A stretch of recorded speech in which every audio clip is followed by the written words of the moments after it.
Bonsoir à tous et bienvenue de nouveau dans cette édition spéciale consacrée à la venue du président Emmanuel Macron. Donc le chef de l'État est actuellement au théâtre de Lille. On peut voir sur ces images, il va bientôt prononcer son discours officiel devant le public. Merci à Paul Fizine d'être avec nous ce soir. Bonsoir Élise. Merci d'avoir été avec nous durant toute cette journée, commenter cette remise de prise d'acte de possession, mais aussi tu as été avec nous également du côté d'UVA où nous étions en direct tout à l'heure pendant le dépôt de gerbes sur la stèle des 19. Donc du coup on va se rendre du côté du centre du théâtre de Lille à Nouville. Dans un instant, le président de la République Emmanuel Macron prononcera son discours devant 360 personnes, un discours que vous pourrez suivre également devant votre télévision mais aussi sur notre page Facebook.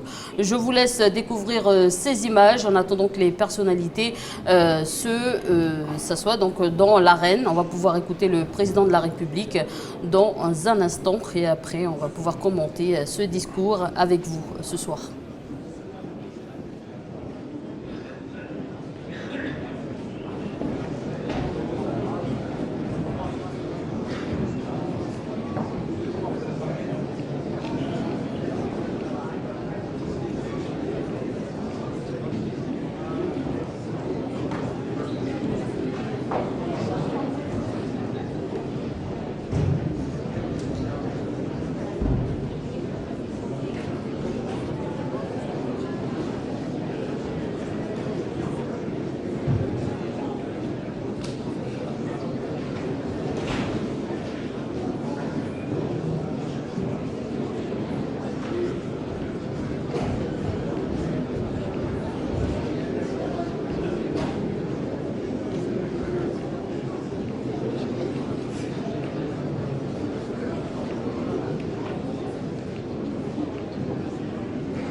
Voilà, donc en attendant que le président de la République arrive dans cette enceinte du théâtre de Lille, Paul Fizine, tu es docteur en histoire, tu es également prof d'histoire, tu enseignes à des collégiens.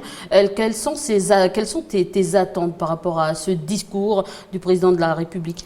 Voilà, donc comme tu l'as dit, il s'agit du discours du président de la République, donc de celui qui incarne l'État. Et on a vu la dernière fois, on a eu la mission Valls. Et la mission Valls s'est prononcée pour le maintien de la Nouvelle-Calédonie au sein de la République. Donc pour ma part, j'attends ce soir, entre autres, que Macron confirme si l'État restera un partenaire neutre durant ces 6 mois, puisque la campagne du oui ou du non est lancée. Et donc, est-ce que l'État continuera son rôle de neutralité? Est-ce que l'État se projettera? C'est-à-dire, est-ce que l'État dira, bon, en cas de référendum, oui, voilà ce que nous, on vous propose de continuer à faire. Et en cas de réponse non, voilà ce que nous, on propose également de faire. C'est-à-dire, est-ce qu'on a un État qui va prendre des initiatives ou un État statique? C'est le positionnement de l'État, je pense, qu'il pourrait nous apporter. Voilà, tes attentes. Tu es avec des collégiens, on va dire, tout au long de ton enseignement, de ton travail. Quel est le symbole que tu attends, le symbole de l'avenir que tu attends pour ces jeunes-là? Qu'ils vivent dans un pays pleinement décolonisé, c'est-à-dire qu'ils soient en capacité de faire ses lois comme elle le fait actuellement et qu'elle soit en capacité d'influer sur son propre destin. Alors toi, ça te fait plaisir, on va pouvoir voir sur ces images qu'il y aura des jeunes placés à côté du président de la République durant son discours. Ça te fait plaisir, toi qui es en contact souvent avec ces jeunes collégiens? Oui, puisqu'on peut voir, bien actuellement, on va rentrer en période électorale et plus de la moitié de la population a moins de 35 ans. Cependant, ceux qui s'expriment, ceux qui sont représentés dans les cérémonies à la télé, eh bien on voit très peu de jeunes ou uniquement en tant que danseurs ou que chanteurs, mais pas vraiment dans un rôle d'écoute ou pas vraiment mis en avant. Donc, en tant que jeune de ce pays, je suis heureux et satisfait de voir qu'il y aura des jeunes représentatifs de l'ensemble des communautés de la Nouvelle-Calédonie durant cette allocution. Et qu'est-ce que tu peux nous dire sur le rapport des jeunes à l'histoire? Est-ce que les collégiens que tu enseignes... donc du coup, on va pouvoir aller en direct du Théâtre de Lille, le président de la République, on va entendre son discours. Bonjour à vous.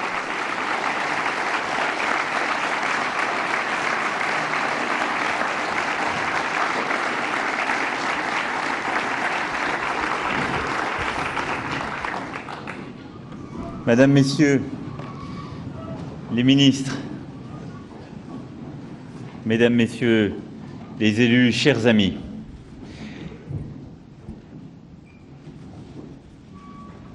avant de vous quitter, je voulais vous parler. Cela fait presque 3 jours que je suis parmi vous et j'ai eu à plusieurs reprises l'occasion d'échanger avec les uns et les autres, de m'exprimer à plusieurs reprises. Mais je souhaitais, avant de quitter le sol de la Nouvelle-Calédonie, prendre le temps de partager quelques convictions avec vous. Et le faire dans ce lieu un peu particulier. Je ne suis pas sûr qu'il s'agisse totalement d'un théâtre. À vrai dire, comme plusieurs le savent, il s'agit d'une ancienne église, jamais achevée, construite pour le bagne, puis devenue entrepôt. Au cours de la Seconde Guerre mondiale, ce lieu est utilisé pour l'expulsion des Japonais.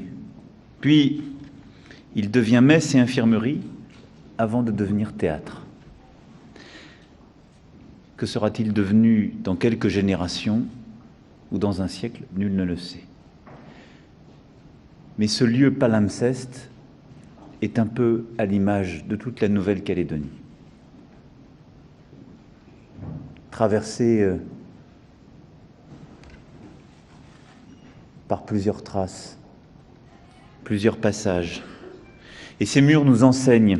Cette église devenue théâtre nous montre que l'histoire n'a jamais dit son dernier mot, que les hommes ne sont jamais totalement déterminés, que les choses ne sont jamais définitives, parce que précisément, il y a toujours des choix à faire, des décisions à prendre, des lieux à transformer. Et je suis donc venu ce soir vous parler un peu de passé et de racines, vous parler de ce moment présent que nous avons à vivre et des quelques mois devant nous en cette année décisive, et surtout, sans doute, vous parler d'avenir. Parce que je crois que c'est ça qui, au-delà de tout, nous rassemble. Pour parler d'avenir, il faut d'abord parler des racines.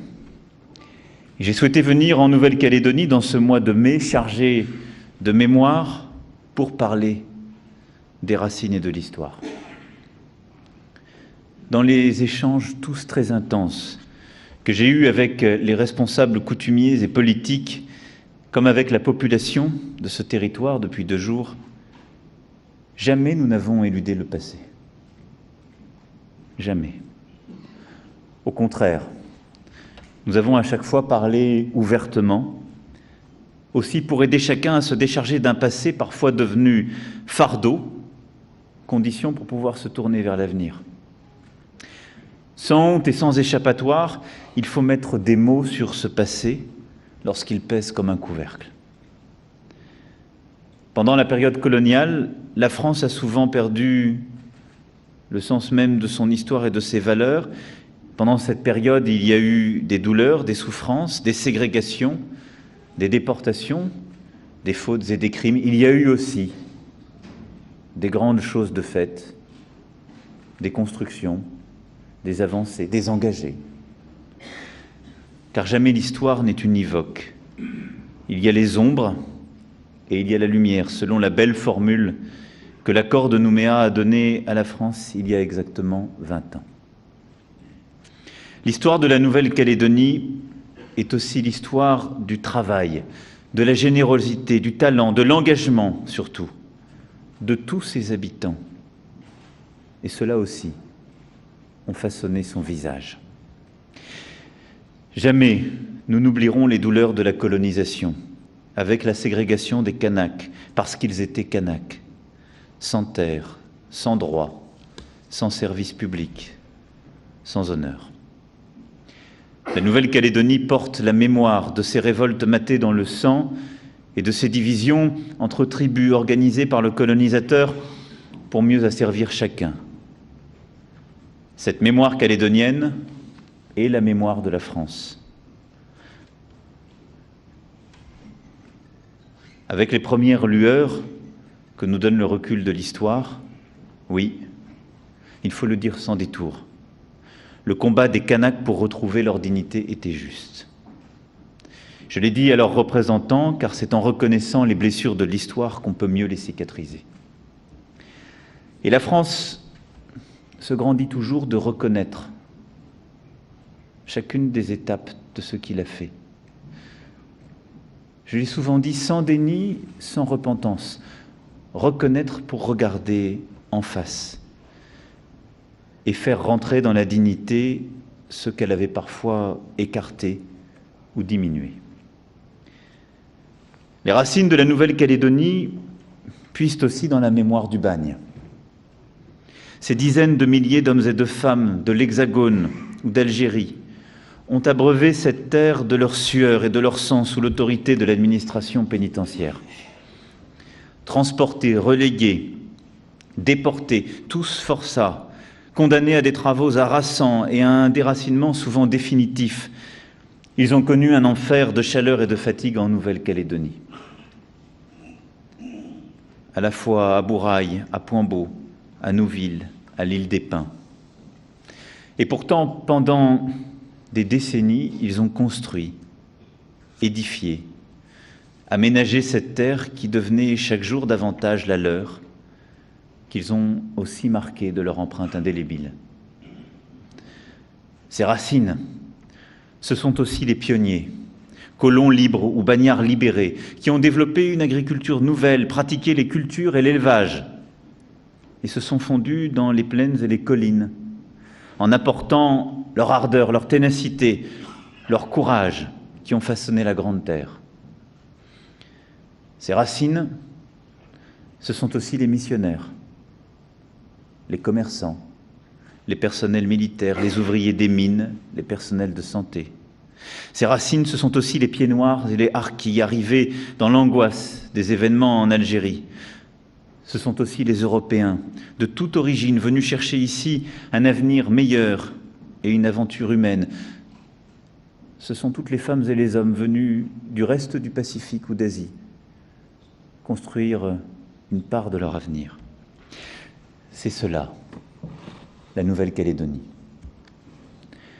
Une édition d'histoire, souvent tragique, heureuse aussi, toute marquée par le courage et la volonté de bâtir. Il y a des Kanaks, des Caldoches, des Oreilles, des Wallisiens, des Futuniens, des Polynésiens, des Tonkinois, des Javanais, des Japonais, et tous les autres qui, tous ensemble, ont construit la Calédonie d'aujourd'hui, Françaises et Français.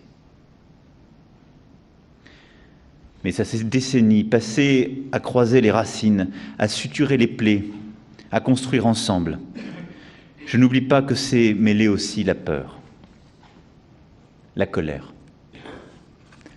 Parce que cette histoire chahutée, cette addition dont je viens de parler, qui s'est progressivement construite dans une communauté sur l'archipel, a emmagasiné les ressentiments, a pu accumuler les rancœurs, et ces colères ont eu à s'exprimer. Il y a plus de 30 ans, cette peur a pris le dessus. La violence s'est invitée dans la vie quotidienne et l'angoisse a étreint les familles.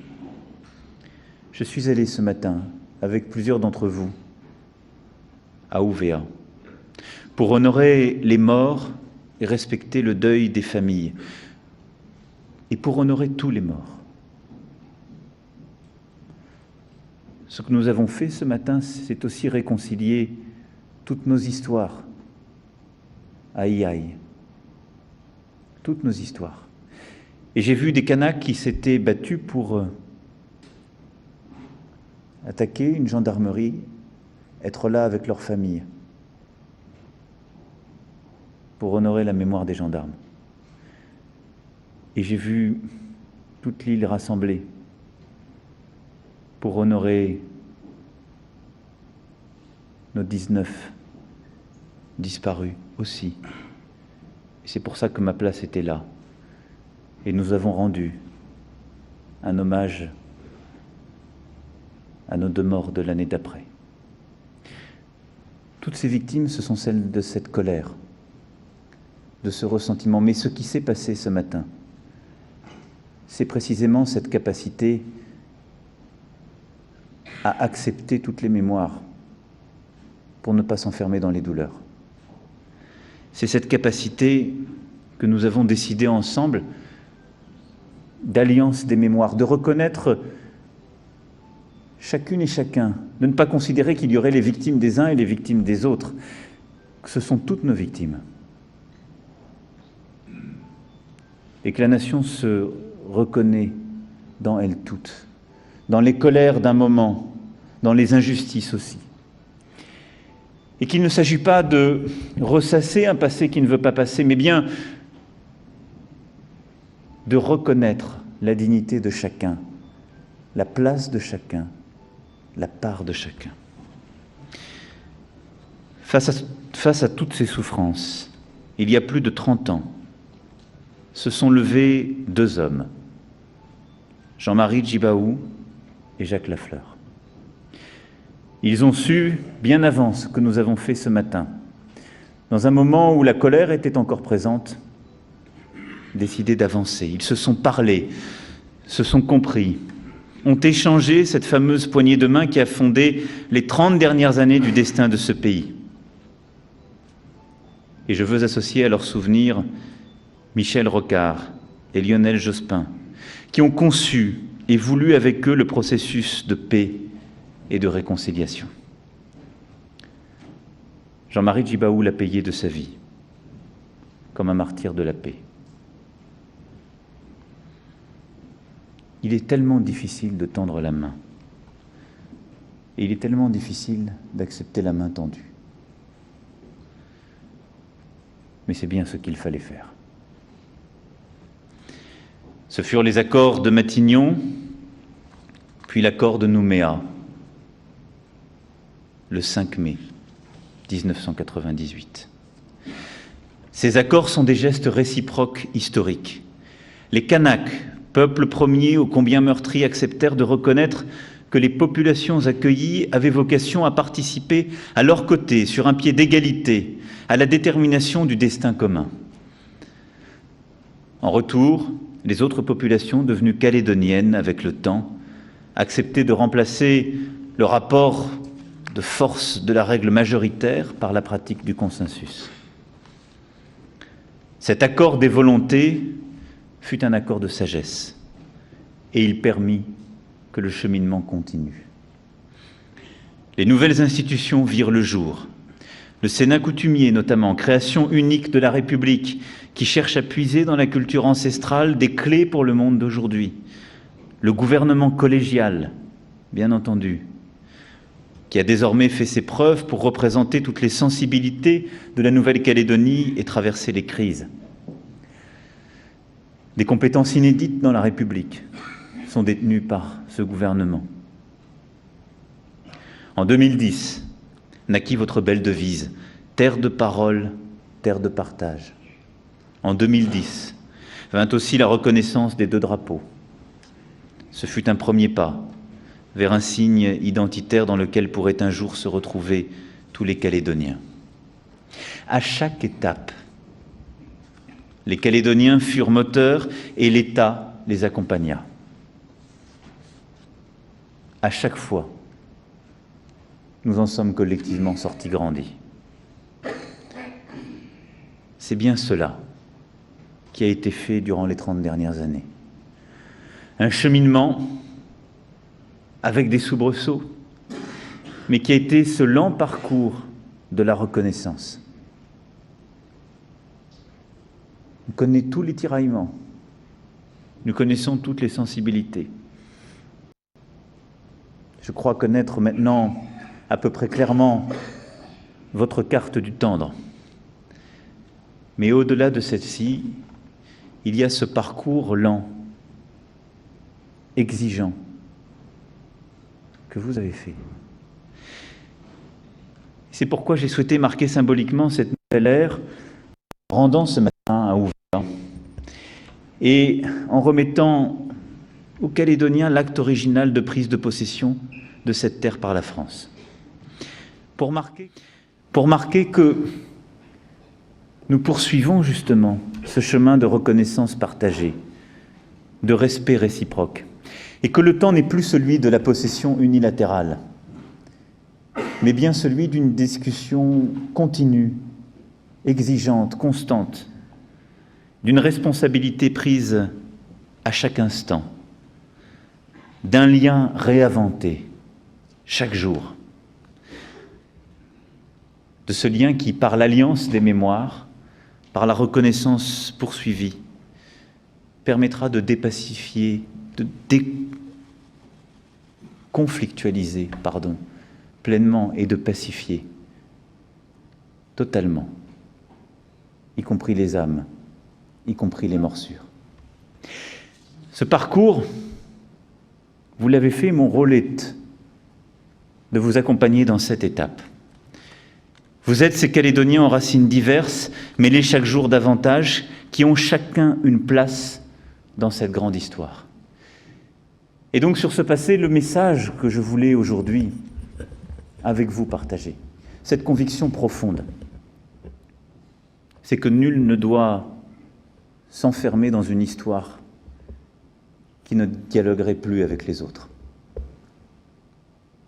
Nous avons encore vu ce matin les plus jeunes qui ont su dire leur colère, qui était jusqu'à leur rentrée. Mais ils l'ont dit pour reconnaître, pour demander aux autres, pour s'excuser parfois des propos tenus, pour essayer d'avancer. Ce parcours de la reconnaissance, cette alliance des mémoires, c'est le moment auquel nous en sommes. Et ce mouvement est irréversible. Et celui-ci intervient dans une année cruciale, à quelques mois du référendum qui vient. Celui-ci s'inscrit dans le processus que je viens d'évoquer et dans le cadre des accords. Il vient comme un point qui avait été alors désigné par les signataires. Je ne prendrai pas parti dans ce référendum qui vient, pas pour me soustraire à une responsabilité, mais parce que ça n'est justement pas ma responsabilité. Mais pour en donner le sens et vous dire avec conviction comment je vois l'avenir. Parce que c'est ainsi que je conçois mon rôle. Ce n'est pas au chef de l'État de prendre position sur une question qui n'est posée qu'aux seuls Calédoniens. Et une telle position, d'ailleurs, ne ferait que perturber et biaiser le débat. En revanche, ce que je peux vous dire, ce que je veux vous dire du fond du cœur, et en tant que président de la République, c'est que la France ne serait pas la même sans la Nouvelle-Calédonie. Car la Nouvelle-Calédonie n'a jamais manqué à la France. Et au fond, la France a toujours été là aussi, avec la Nouvelle-Calédonie. La Nouvelle-Calédonie n'a jamais manqué à la France, parce que dans les heures les plus difficiles de notre histoire, la Nouvelle-Calédonie était là. Le retour des cendres du tirailleur Kalepo le 11 novembre dernier dans son île de Tiga nous a rappelé la place qu'avait prise le bataillon des tirailleurs Kanak durant la Première Guerre mondiale. Parce que quand il a fallu se battre pour la liberté, tous et toutes étaient là. Parce que nous avons aussi gravé dans le cœur le ralliement de la Nouvelle-Calédonie à la France libre dès 1940, puis son engagement au sein du bataillon du Pacifique, qui quitte le Caillou un certain 5 mai 1941. Et je le dis aussi en ce jour un peu particulier. Maurice Meunier, ce matin, a été enterré, lui qui était le dernier survivant de ce bataillon.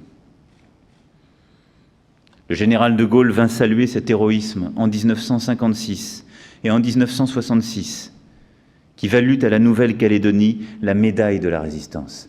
C'est aussi cela, le sang versé par la Nouvelle-Calédonie pour la République. Cela, nous ne pouvons pas l'oublier. La France serait moins belle sans la Nouvelle-Calédonie parce qu'elle est une part de cette France-monde, de cette France qui existe dans cette région du monde, à des dizaines de milliers de kilomètres de Paris, mais au cœur de ce qui est la vocation même de la France, de rayonner à travers tous les continents et sur toutes les mers. La France serait moins belle sans la Nouvelle-Calédonie parce que la Nouvelle-Calédonie a apporté à toute la France des modèles pour les générations futures.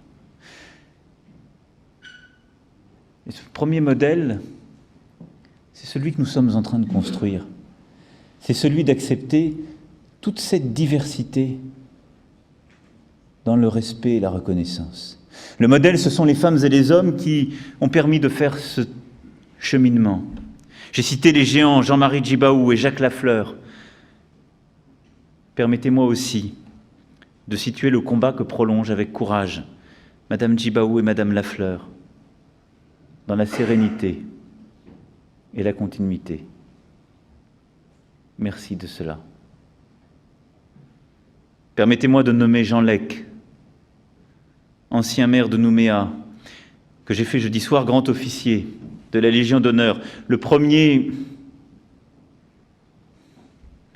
à avoir accompagné ce cheminement et à avoir accepté encore d'importantes responsabilités. Je voudrais saluer aussi Jacques Yekawé, premier préfet d'origine kanak, trop vite emporté par la maladie alors qu'il allait diriger la communauté du Pacifique, montrant à tout le Pacifique une figure noble, engagée, profondément française et profondément kanak et calédonienne. Laissez-moi rendre hommage à tous les signataires et à l'ensemble des élus, des autorités qui, dans leur sillage, ont œuvré avec courage et responsabilité depuis tant d'années pour faire avancer. Et dans un contexte plus proche de nous, je ne pourrais taire aussi la présence de Christian Carambeu dans cette équipe de France de football, championne de 1998, alors même que dans quelques semaines, nous allons vivre d'autres étapes. Ce sont, dans des domaines divers, des modèles illustres qui ont marqué l'apport de la Nouvelle-Calédonie à l'histoire et la construction de notre pays. Modèles illustres, modèles de méthode, d'innovation institutionnelle qui ont tant apporté aux Outre-mer. La Nouvelle-Calédonie a inventé le dispositif Cadre Avenir pour la formation des cadres au service du rééquilibrage. 30 ans après, le dispositif a fait des émules à Wallis-et-Futuna ou à Mayotte, et certains départements d'Outre-mer s'interrogent sur l'adaptation de ce modèle pour eux-mêmes. Modèle de méthode par les compétences dont le gouvernement est doté et l'articulation tressée chaque jour avec les représentants du gouvernement. De façon générale, avec les 2 accords de Matignon et de Nouméa, avec les comités des signataires, les institutions collégiales, le rééquilibrage, le consensus, les Calédoniens ont inventé un modèle exceptionnel d'intelligence collective qui suscite l'intérêt du monde entier. Cette exemplarité a beaucoup apporté à la France. Alors sans la Nouvelle-Calédonie, décidément, la France ne serait pas la même. Mais c'est aux Calédoniens qu'il appartient de le dire, de choisir, de prendre position le 4 novembre prochain. Les Calédoniens sont appelés à choisir l'avenir institutionnel de leur territoire parce que c'est ce qui a été décidé par les accords. C'est la parole donnée. Je sais que plusieurs auraient voulu, en quelque sorte, qu'il en soit peut-être autrement, qu'on arrive par ce consensus si cher à ne pas aller au vote. Parce que le vote toujours sépare le oui du non. Il prend le risque de diviser. Mais je vous le dis avec beaucoup de sérénité, il ne faut pas voir là une forme d'échec. C'est un cheminement qui était prévu. C'est un cheminement qui a été voulu. Et je crois que dans ce parcours que j'évoquais, le respect de la parole donnée et des engagements est essentiel, il est important. Mais dans ce choix souverain que vous aurez à faire dans la souveraineté nationale, j'en appelle, pour ma part, à votre responsabilité et votre unité. Il n'appartient qu'à vous tous, qu'à nous tous, de ne pas faire reculer l'histoire. D'accepter que le débat se fasse, parce que le choix aura à s'exprimer, mais qu'il se fasse dans le calme, en ne bégayant jamais, en gagnant chaque centimètre, comme nous l'avons fait ensemble ces derniers jours, de paix, de concorde, et en acceptant que des opinions différentes auront à s'exprimer, mais que le jour d'après, chacune et chacun aura à travailler ensemble. Parce que chacune et chacun vit ensemble, et que c'est comme ça depuis le début. Et que ce que les accords ont permis d'acter, c'est cela. Il ne faut pas, dans cette période, déjà penser aux étapes qui viendront ensuite et qui sont légitimes et qui appartiennent à la vie politique. Il faut le voir comme un cheminement prévu, une étape qui ne doit en rien diviser. Le gouvernement, lui, est pleinement engagé dans la sincérité du scrutin. Et l'État fera tout pour que ce scrutin soit incontestable. C'était le sens du premier déplacement d'Annick Girardin, la ministre des Outre-mer, dans une collectivité d'Outre-mer. Il eut lieu ici même en juillet dernier, à Nouméa. C'est le sens du déplacement que le Premier ministre Édouard Philippe a effectué en décembre dernier, accompagné de la ministre et du secrétaire d'État, entre autres. Et c'est aussi celui du travail des 2 comités de signataires qu'a présidé le Premier ministre le 2 novembre et le 27 mars dernier, qui ont permis de stabiliser le corps électoral et la formulation de la question posée aux Calédoniens. Et c'est l'engagement que j'ai pris à votre égard lorsque je vous ai reçu à l'Élysée dès le mois de novembre dernier. C'est aussi le sens de la loi organique que j'ai promulguée le 20 avril et qui adapte également les règles de procuration et les bureaux de vote délocalisés. Enfin, ce scrutin se fera sous le regard attentif des Nations Unies qui ont déjà largement participé d'ailleurs au processus de révision des listes depuis quelques années et des pays voisins que j'ai tenu à rencontrer au cours de ce déplacement. Ce cadre-là, le gouvernement l'assure. Mais l'unité, la sérénité, c'est nous tous, et vous tous surtout, qui aurez à l'assurer. C'est pourquoi je compte sur vous. Et c'est pourquoi j'ai besoin de vous, pour qu'ensemble, nous parvenions justement à avancer. Parce que, comme je le disais, quel que soit le résultat de ce scrutin, dès le 5 novembre, vous continuerez à être les mêmes, sur le même archipel, avec les mêmes histoires, les mêmes imaginaires, les mêmes habitudes, les mêmes amis, les mêmes ennemis, mais à vivre ensemble et à faire. Et c'est pourquoi je voulais conclure mon propos en parlant surtout de l'avenir. La meilleure façon d'aborder les mois qui viennent, c'est peut-être de changer de conjugaison. C'est de ne pas tout conjuguer à l'imparfait ou au passé simple ou au passé composé, mais c'est de vouloir peut-être un peu davantage conjuguer au futur.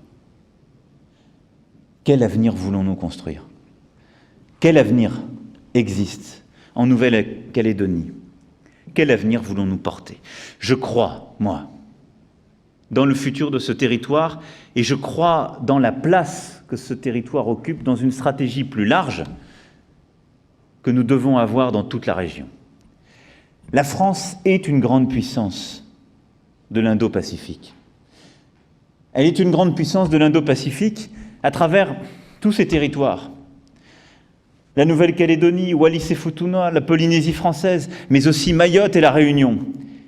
Et les terres australes et antarctiques françaises viennent soutenir ce projet.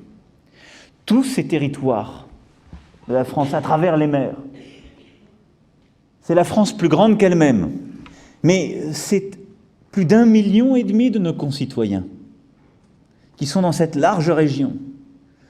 Ce sont plus de 8 000 de nos militaires qui portent notre défense nationale, nos intérêts, notre stratégie.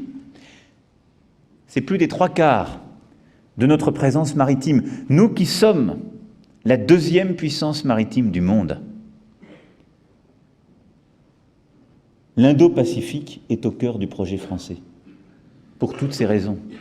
Parce que nous y sommes, et parce que cette région du globe est en train de vivre un basculement profond et de saisir des opportunités nouvelles qui rendent notre avenir commun dans cette région encore plus fort, encore plus important, et qui nous imposent de le penser, de le travailler, de l'agir. Les États-Unis, qui il y a encore quelques années se voyaient comme une puissance centrale de la région, continuent à l'être sur le plan sécuritaire et stratégique, mais lui ont plutôt tourné le dos ces derniers mois, en dénonçant un accord commercial qu'ils avaient structuré, en sortant des accords de Paris, et donc en tournant le dos à la lutte contre le réchauffement climatique dans cette région du globe, qui comporte sans doute le plus d'États qui risquent de disparaître à cause des conséquences de ce réchauffement. Là où ici même, nous avons des terres vulnérables du fait de ce réchauffement et de ces dérèglements. Dans cette région du globe, la Chine est en train de construire son hégémonie. Pas à pas. Il ne s'agit pas de soulever les peurs, mais de regarder la réalité. Elle est faite d'opportunités. La Chine doit être un partenaire pour cette région et plus largement. Sa stratégie des nouvelles routes de la soie et son ambition pacifique, nous devons travailler avec elle pour densifier les échanges et en tirer toutes les opportunités. Mais si nous ne nous organisons pas, ce sera quand même bientôt une hégémonie qui réduira nos libertés, nos opportunités, et que nous subirons. Enfin, avec le choix du peuple britannique de quitter l'Union européenne, la France devient le dernier pays européen pacifique. Le dernier. Comme un pont jeté entre tant d'opportunités, comme un pont jeté entre tant de perspectives. Et donc, pour toutes ces raisons, je crois à l'axe Indo-Pacifique.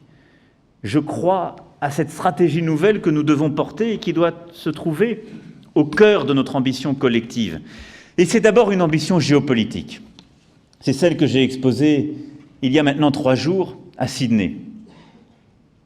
Il y a un axe, Paris, New Delhi, Canberra, mais cet axe-là se prolonge de Papeete à Nouméa et à travers tous nos territoires. C'est celui qui nous permettra de construire sur le plan géopolitique la neutralité de cet espace Indo-Pacifique. C'est celui qui, de la Corne de l'Afrique aux Amériques, nous permettra de participer avec nos alliés à ces grands équilibres et d'assurer la liberté de circulation dans les mers, la liberté de circulation dans les airs et les équilibres indispensables à cette région du globe. Nous avons un rôle à jouer.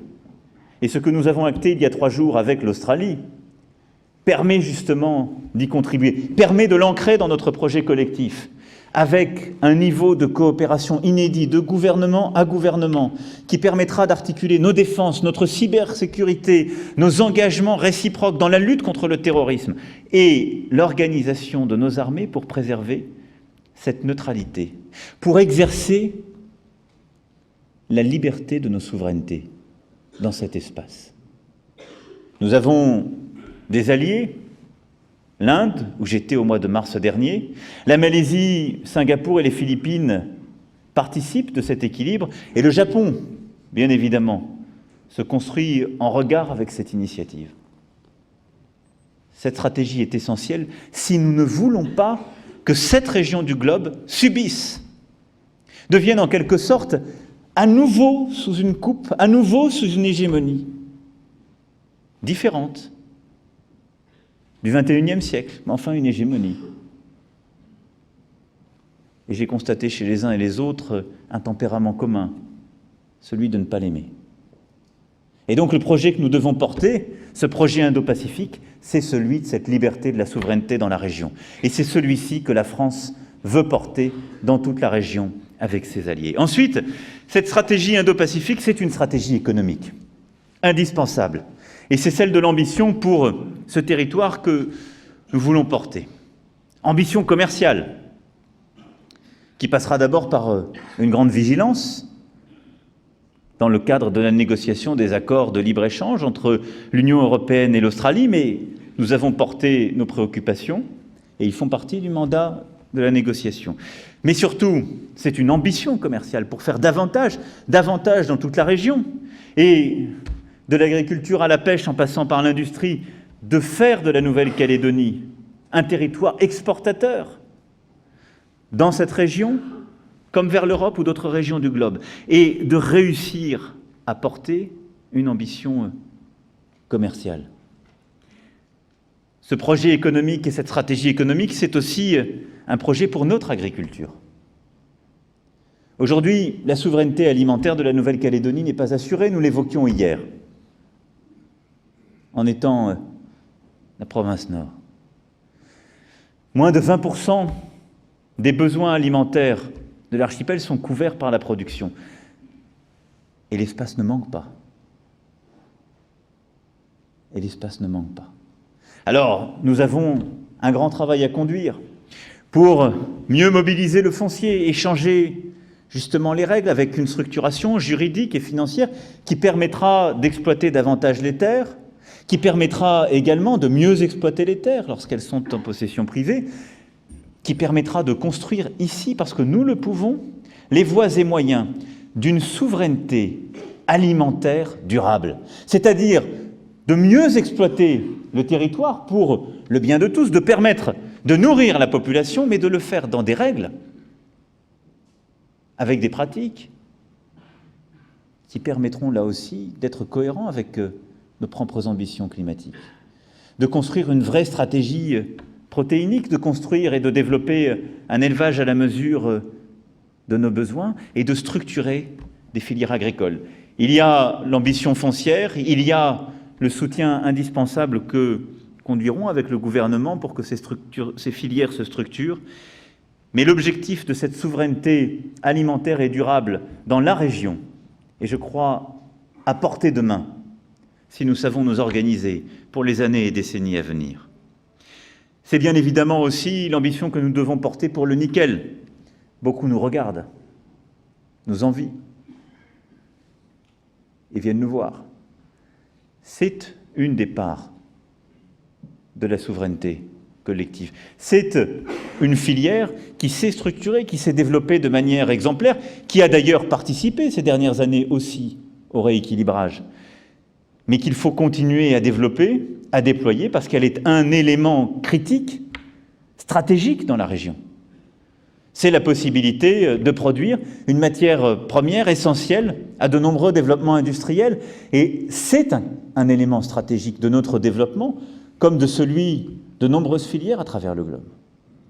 Et il nous faut ainsi continuer à structurer des filières industrielles dans la transformation industrielle et dans la production, les filières de services dans les transformations finales, mais pas uniquement, l'entrepreneuriat, qui s'est beaucoup développé ces dernières années, mais qui peut encore être encouragé dans les filières numériques, comme dans de nombreuses autres. Il y a des filières aussi, comme le bois, qui ont un avenir sous-exploité. Je vous rassure, la Nouvelle-Calédonie n'a pas l'exclusivité de cette faiblesse. C'est vrai pour toute la France. Mais ici aussi, nous devons savoir inventer une ambition nouvelle pour celle-ci. Penser la stratégie économique de la Nouvelle-Calédonie, c'est aussi penser le tourisme. Nous avons vu ces dernières années le tourisme à nouveau se développer, et en particulier les croisiéristes faire escale. Et en Australie, on ne m'a parlé que de Nouvelle-Calédonie sur ce sujet. Mais faisons-nous assez bien? Pouvons-nous faire mieux? Sans doute oui, et nous serons aux côtés du gouvernement pour aller en ce sens, pour développer davantage les commerces, les installations, les infrastructures qui permettent d'accueillir davantage, de tirer parti de cette manne touristique, de créer des emplois là aussi pour nos jeunes, afin que ce tourisme soit une chance assumée et que ces perspectives s'ouvrent. L'énergie fait partie également de cette stratégie que nous devons avoir. La biomasse est au cœur des ambitions à porter, les énergies marines également. Il y a là aussi une souveraineté énergétique à construire qui est à portée de main, compte tenu des ressources naturelles et de la localisation.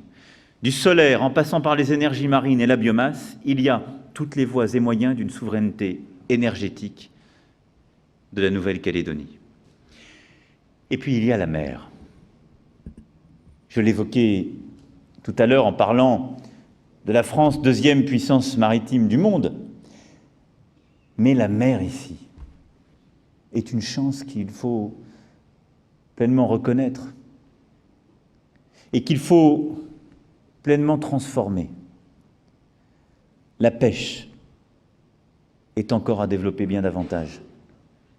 La Nouvelle-Calédonie pourrait tirer bien davantage parti de ses ressources halieutiques, qui sont nombreuses, avec une capacité, et c'est ce que nous devons construire ensemble, à exporter jusqu'en Europe ce ton de qualité dont les pratiques de pêche ne sont pas comparables avec beaucoup d'autres puissances de la région.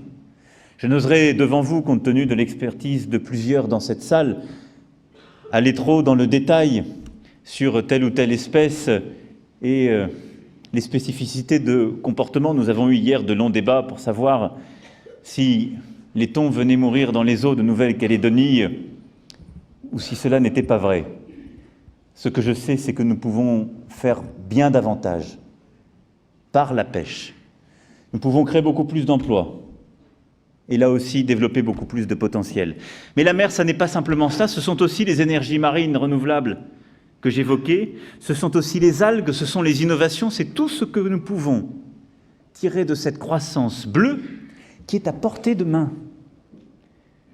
Et du tourisme à la valorisation économique, aux innovations, à la préservation des espaces, il y a un continent de possibles que nous devons réussir à inventer et qui fait partie de la stratégie économique indo-pacifique que nous voulons conduire.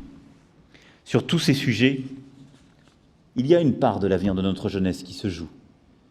Et je veux ici vous dire, Président, et le dire au Président des provinces, que nous serons à vos côtés pour vous y aider.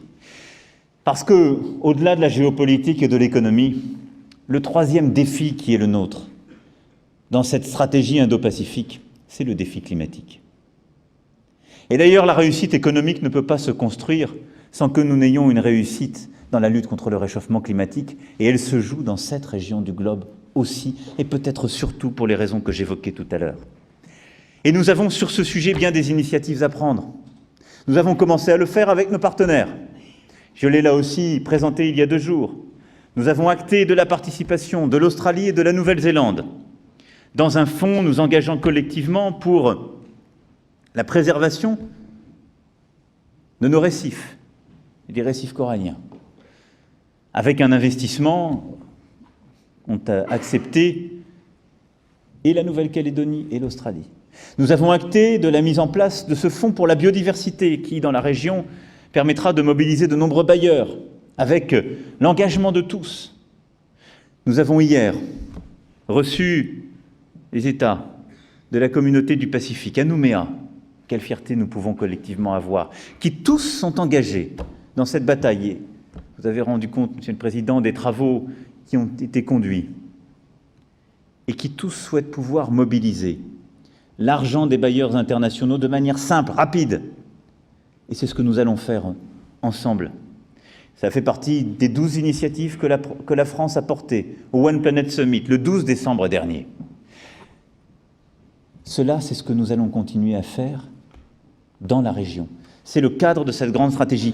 Mais pour la Nouvelle-Calédonie, le projet emblématique du parc marin de la mer de Corail illustre parfaitement cette stratégie. Et c'est celui que nous voulons pouvoir accompagner. L'Agence française pour la biodiversité s'engagera, mais avec elle aussi, les investissements d'avenir, pour que nous puissions vous aider à cheminer, à pleinement investir, à pleinement valoriser. Et au-delà de ce projet, nous étions tout à l'heure à Aïaï, où l'érosion côtière, là aussi, menace l'activité économique d'abord, l'habitat demain, et angoisse chacune et chacun. Nous investirons par l'Agence française de développement et par les différents projets que nous porterons pour, là aussi, protéger ces terres vulnérables en Nouvelle-Calédonie, comme chez tous nos partenaires, et nous avons acté hier de nouveaux investissements au Vanuatu et chez de nombreux autres amis de cette communauté du Pacifique.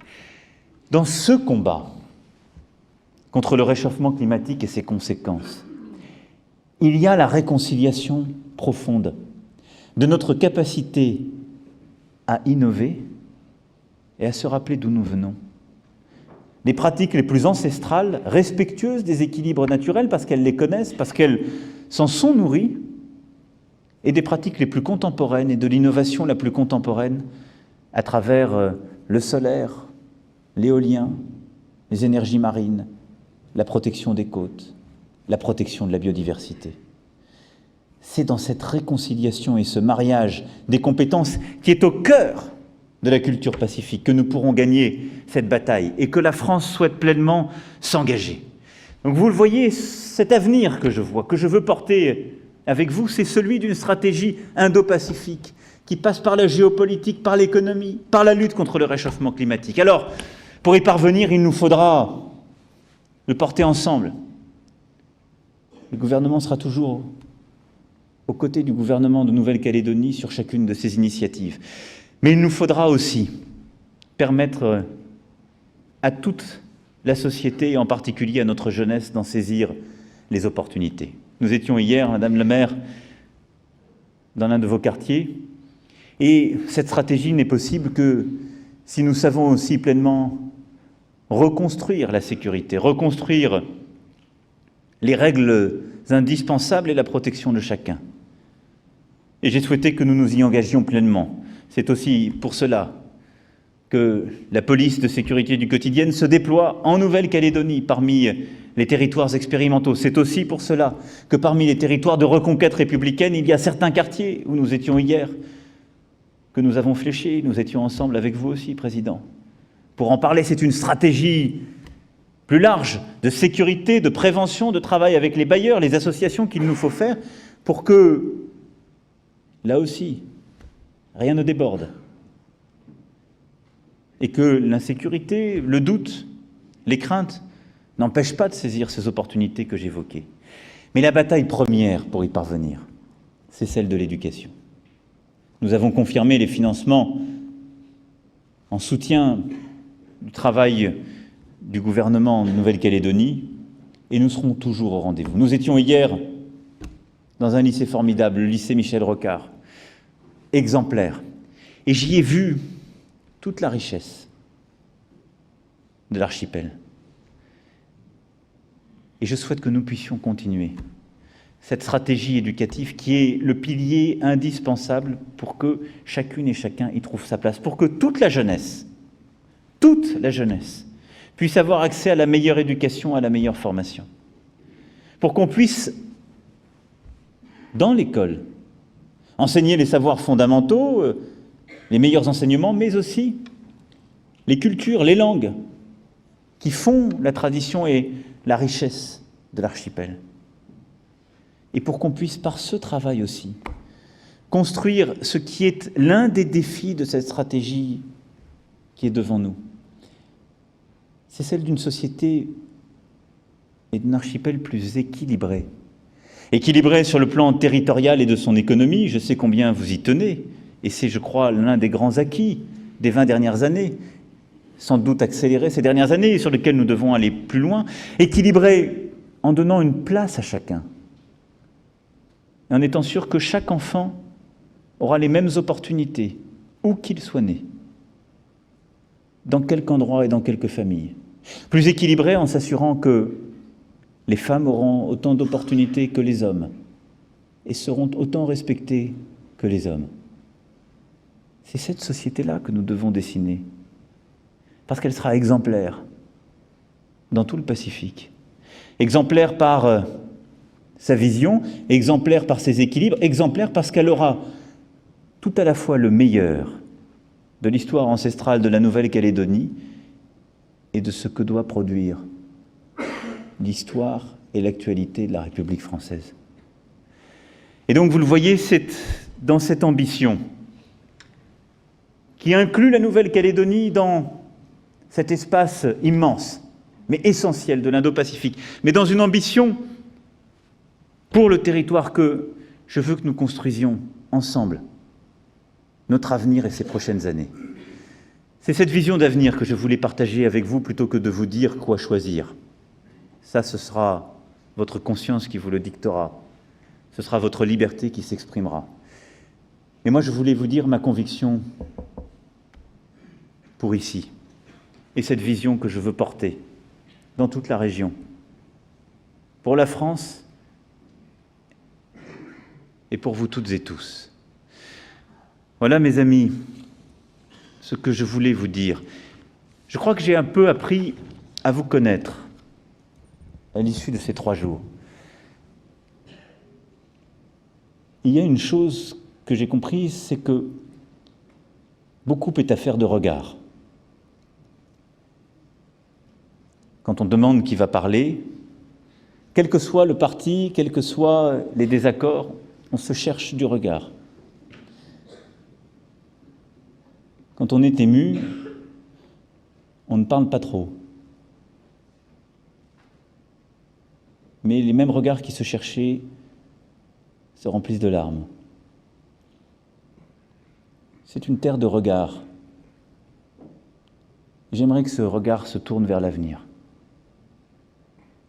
J'aimerais que ce regard continue à se considérer, mais ne se perde pas trop à regarder de côté ou à chercher le regard de l'autre. Il est indispensable. Mais je suis sûr d'une chose, c'est que ces regards se conjugueront mieux s'ils essaient de voir ensemble le même point. Alors vous chercherez toujours qui parle le premier. Et vous le déciderez de manière tacite. Je ne vous changerai pas et je ne prétends absolument pas le faire. Mais dans les 3 provinces que j'ai foulées, j'ai vu cette même pudeur, cette même exigence. Mais j'ai aussi vu à chaque fois cette même jeunesse qui me rend confiant. Parce qu'au fond, nous avons un devoir.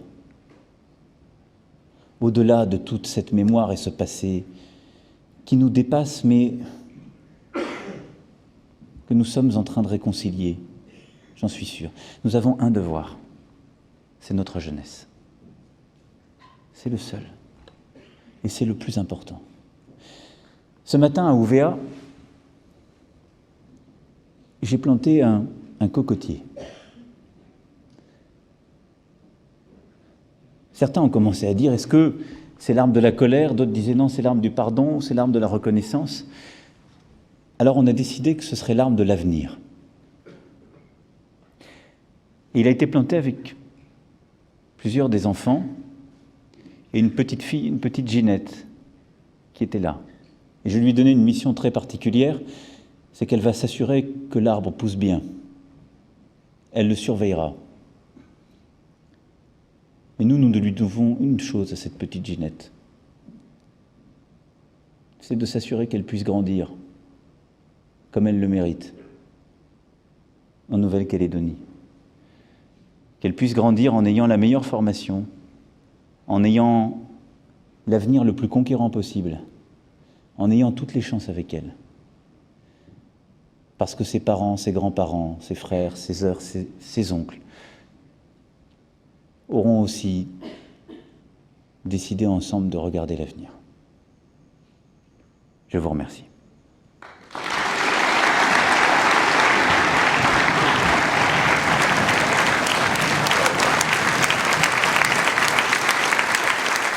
Le discours du président de la République qui vient de s'achever devant une arène de 360 personnes, donc des élus et des gens de la population civile. Donc je vous laisse encore vivre ces instants avec le président de la République.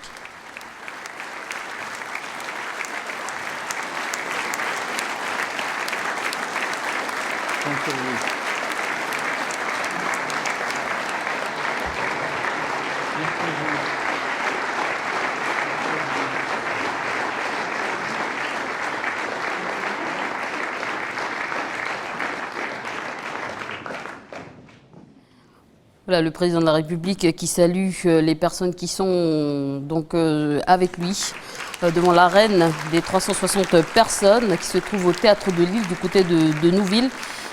Alors le président de la République qui a déclaré « Je ne prendrai pas parti pour ce référendum », mais il a également dit « La France ne sera pas la même sans la Nouvelle-Calédonie ». Paul Fizine, une réaction par rapport à cette déclaration. Donc tu m'as parlé tout à l'heure de tes attentes. Tu disais que tu voulais l'opinion du président de la République par rapport à ce référendum. Alors comment ta réaction par rapport à cette déclaration?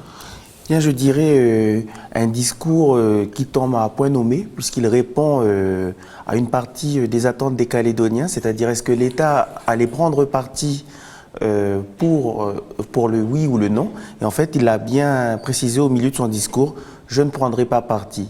Un discours fleuve, hein, avec énormément de points abordés. Donc, et divisant en deux parties. Il ne prend pas parti, mais il affiche son attachement à la France. Je vous le répète, et je te le répète, il le dit, la France ne sera pas la même sans la Nouvelle-Calédonie. Donc la Nouvelle-Calédonie n'aura jamais manqué à la France. Donc tous ces mots d'amour entre la Nouvelle-Calédonie et la France, j'ai l'impression que voilà. Exactement, on a le sentiment qu'il propose un cheminement avec la France, bien sûr, dans le futur, et il expose comment est-ce que cela s'ancre d'un point de vue géopolitique avec son axe économique. Il a parlé. Est-ce que ce n'est pas une manière de se positionner finalement? Bonne question. On a peut-être le sentiment qu'il se positionne. Pour ma part, je dirais qu'il a verbalisé « je ne prendrai pas parti ». Et ensuite, il n'a pas clairement explicité ses propres attentes, mais c'est vrai qu'on a le sentiment qu'il expose une proposition de chemin avec la France, et notamment d'un point de vue économique. Et surtout ce long discours, il a beaucoup donc déclaré, on a entendu beaucoup de mots, donc le mot avenir, le mot jeunesse, le mot sérénité. Donc comment vous interprétez ces propos? Je dirais un discours de mémoire, de réconciliation, d'histoire, qui fait appel à des valeurs communes, à l'histoire de l'ensemble des Calédoniens, mais également un discours tourné vers l'avenir, on l'a senti. Pour ma part, je dirais qu'on a eu un discours consensuel qui devrait avoir l'effet d'apaiser. Il a dit, sa volonté d'apaiser les tensions entre les communautés par des gestes et des paroles fortes. Donc on peut dire que son discours s'ancre dans ce qu'il a dit, dans une continuité. Et on l'a senti aussi sur son gestuel, le ton doux, comment il s'adressait aux personnes présentes, mais aussi aux Calédoniens, donc son regard également. Donc comment vous interprétez donc C'est une volonté d'apaisement? Une volonté d'apaisement, surtout qu'il ne faut pas oublier, on est en train de démarrer la campagne du référendum. Donc cet apaisement que l'on peut constater aujourd'hui au mois de mai, bon, il n'est plus sûr que dans les mois à venir, le climat politique ou le climat social soit autant apaisé, d'autant plus que les clivages vont apparaître, les différences de projets vont apparaître, et je pense que la tension, une certaine tension risque de monter jusqu'au référendum. Alors la nouvelle, il a beaucoup parlé de l'histoire. Vous avez donc tu as dit tout à l'heure, c'est un discours fleuve. Il a dit la Nouvelle-Calédonie est une addition d'histoire. Donc une réaction par rapport à ça? Voilà des paroles très fortes, hein, notamment à propos de la colonisation, qu'il a repris, même que certains médias métropolitains ont repris, que je viens de voir sur les réseaux sociaux. Il a dit que le combat des Kanaks était juste. Donc il y a une reconnaissance. Que la colonisation a quand même fait des dégâts en Nouvelle-Calédonie. Exactement, il le dit clairement, et c'est assez... je pense que le reprise de son discours plus tard vont souligner ces petits points qu'il est passé très rapidement, mais qui pour moi sont assez importants si on veut se livrer à une analyse fine de son propos. Alors Paul Fizine, je te propose et je vous propose à vous aussi de revenir au Théâtre de Lille où le président de la République fait ses adieux à la reine.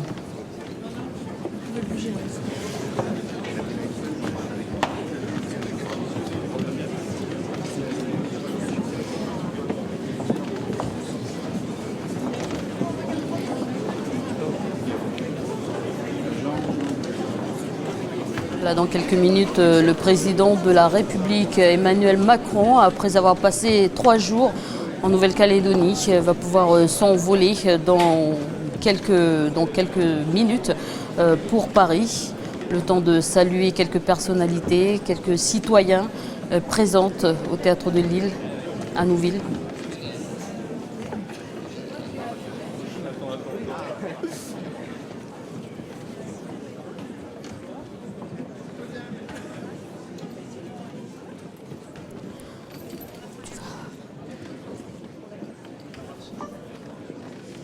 Voilà, donc en attendant que le président de la République fait ses adieux aux citoyens qui sont là, qui sont en train d'applaudir, je te demanderai le dernier mot, le mot que tu as retenu lors de ce lent discours.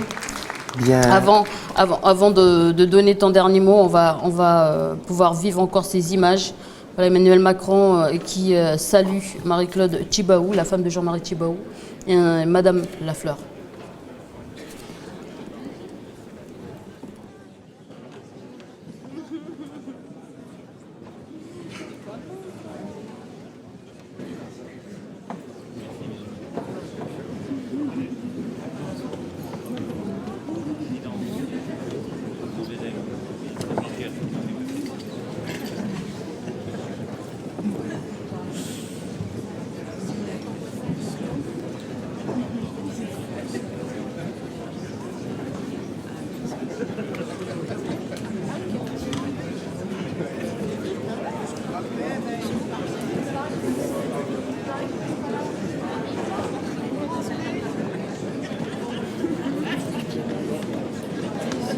Et voilà, c'est reparti pour les selfies. Donc ça nous aura marqué, hein, Paul Fizine, tout au long de ces 3 jours, les selfies avec la population.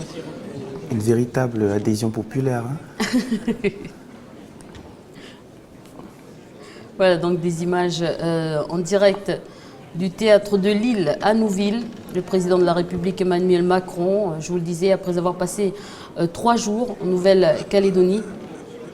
D'abord à Nouméa, ensuite en province nord, à Ouvéa, où il a rendu hommage aux 19 morts, mais aussi à Jean-Marie Tjibaou, Yewini Yewini et Djoubeli Wea, ainsi qu'aux gendarmes morts à la gendarmerie de Fayaoué. On voit le président de la République conclure sa soirée au Théâtre de Lille avec un discours. On le voit dire au revoir.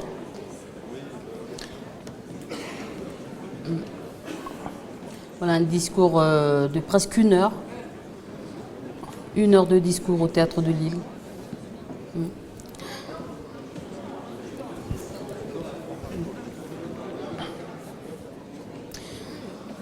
Alors, Paul Fizine, Je rappelle que tu es docteur en histoire. Je vais te laisser le mot de la fin. On va terminer cette édition spéciale avec ces images, mais aussi avec toi.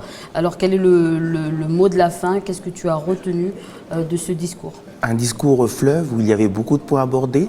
Cependant, je vais puiser 2 phrases qu'il a dit, notamment sur la colonisation. Il a dit « Jamais nous n'oublierons les douleurs de la colonisation avec la ségrégation des Kanaks parce qu'ils étaient Kanaks ». Donc il y a une reconnaissance de cette souffrance de ce pays qui n'est pas sans rappeler la journée de ce matin, forte en émotion à Ouvéa. Et enfin, une phrase tournée vers l'avenir, vers ce référendum qui nous attend, où il dit « Au nom de l'État, je ne prendrai pas parti ». Voilà le mot de la fin. Merci Paul Fizine de m'avoir accompagné tout au long de cette journée. Une édition spéciale consacrée à la visite du président de la République, Emmanuel Macron. Je voudrais remercier toutes nos équipes, à la régie, à la rédaction, ce travail de fourmi qui nous a permis de réaliser cette belle édition, mais aussi à nos équipes qui étaient sur le terrain. Je vous souhaite une très bonne soirée. Je remercie également à nos chers téléspectateurs qui nous ont suivis ce soir. Merci également à nos internautes qui ont pu réagir tout au long de ces éditions spéciales. Et je vous retrouve demain, voilà, avec cette image, on termine cette image, le président de la République qui salue la population. Je vous souhaite une très bonne soirée. Et on se retrouve demain à 18 h pour une dernière émission spéciale consacrée au bilan de cette visite présidentielle, notamment avec les analyses de Claudine Wéry. Voilà, bonne soirée à tous. Merci.